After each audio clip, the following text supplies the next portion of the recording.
నమస్తే. ఈరోజు మా అతిథి మంచు విష్ణుబాబు. నమస్కారం విష్ణుబాబు గారు. నమస్కారం అండి. దుబాయ్ సెట్ మీకు దండం పెడుతుందయ్యా. అన్నదమ్ములు గొడవపడి మోహన్ బాబు గారి పరువుని విధంగా రోడ్డు మీదకి తీసుకురావడం ఇది కరెక్ట్ అంటారా? ఇదొక హఠాత్ పరిణామం, ఎవరు ఊహించినటువంటిది. ఇది ఇళ్ళకి వచ్చి ఇలా కొడుతూ ఉంటారండి మా వాళ్ళని, బంధువుల్ని. మరి తర్వాత ఏమైంది? మిమ్మల్ని అందుకే కదా ఒక 6 to 8 months లో ఆ రియాలిటీ షో చూడమనింది. అవునా?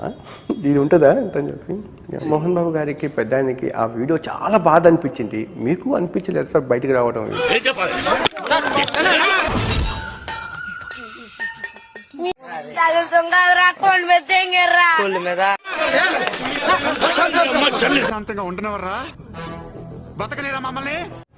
ఇప్పుడు ఆస్తులు పంచుకున్నారా సార్?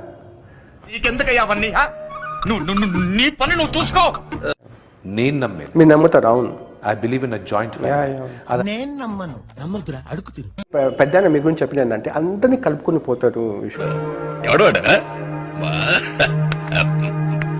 డిసిప్లిన్ మ్యాన్, క్రమశిక్షణ అని చెప్పి అది ఉంటే చాలరా, ఆ తర్వాత ఏదైనా. నేను రావణాసుడిని, ఆ క్లారిటీ నాకుంది. ఆ క్లారిటీ రావణాసుడు మహాశివ భక్తుడు.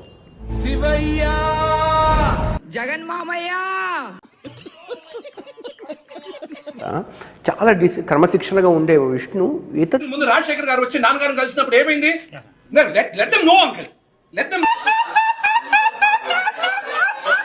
నాకున్న బ్యాడ్ క్వాలిటీ కూడా, ఇంకో బ్యాడ్ క్వాలిటీ ఏంటంటే నేను బయట యోగిని, లోపలేమో భోగినిరా. తెలుస్తుంది సార్. గుర్తించదగ్గ హీరోలు ఒక 100 మంది ఉన్నారంటే ఆ 100 మందిలో నేను ఒకడిని.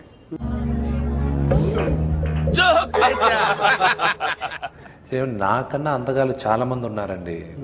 గుడ్, ఎల్కేజీలో పడండి. నెక్స్ట్, నాకన్నా బెటర్ గా డాన్స్ చేసేవాళ్ళు, ఫైట్ చేసేవాళ్ళు చాలా మంది ఉన్నారు.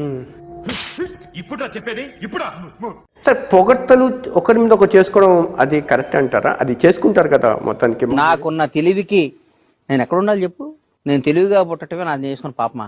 మా నాన్నగారు అని చెప్పి మీరు స్టార్ట్ చేస్తారు. ఏం అలవాటిది? ఏం అలవాటిది? మోహన్ బాబు గొప్ప అనే సంగతి మీ నోట కాకుండా మిగతా వాళ్ళు చెప్తే బాగుంటుంది. మీ నోటే చెప్పడం వల్ల ట్రోల్ అవుతున్నారు. నీలాంటి యూజ్లెస్ ఫెలో తప్ప ఎవడు అలాంటి మాట అండు. మీరు సిగ్గుపడాల్సింది ఏమైనా ఉంటే చెప్పుకోకండి. వద్దండి, మీరే.